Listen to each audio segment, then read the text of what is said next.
Hello, everyone. Welcome back to another episode of the Love in Riyadh show.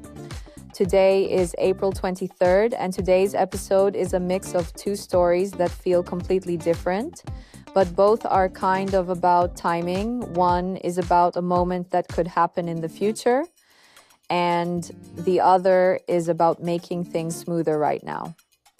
Let's start with football because this one has people talking. There are reports that Al Nassr could promote Cristiano Ronaldo Jr. to the first team, which means we might actually see him play alongside his dad. And when you hear that, it almost doesn't feel real. Cristiano Ronaldo, one of the biggest names in football, sharing the pitch with his own son. That's something you rarely, if ever, see at this level. Right now, Ronaldo Jr. is still in the youth setup, developing within the same system his father is part of. But the idea is slowly becoming more possible. And what made it even more interesting is something Ronaldo Jr. Recently shared.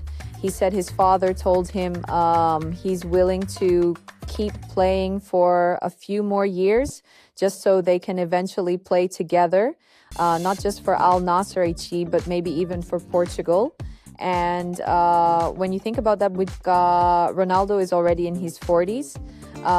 By the time this could actually happen, he'd be pushing 45, which is crazy in itself.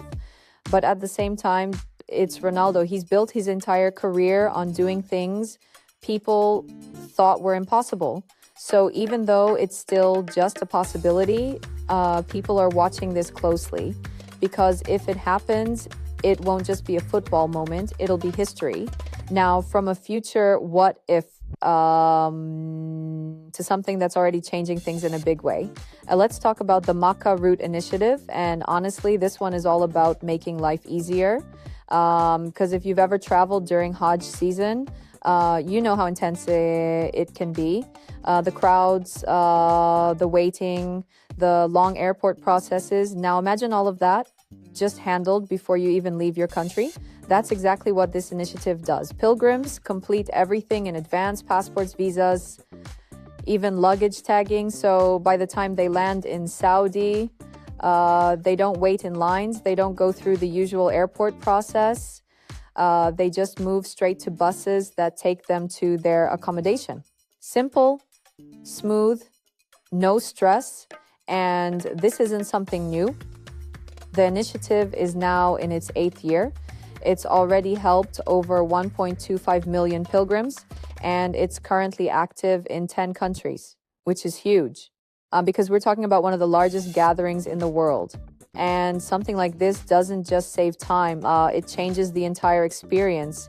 And people have noticed the feedback has been overwhelmingly positive because at the end of the day,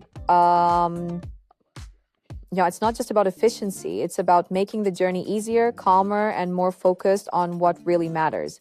Now, if you look at both of today's stories together, one is about a dream that could happen, a father and son sharing, the biggest stage. And the other is about a system that's already improving real experiences for millions. But both come down to one thing, planning ahead, whether it's extending a career to reach a special moment or building systems to make a journey smoother. It all starts with thinking beyond the present. That's it for today's episode. Thanks for listening, and we'll see you in the next one.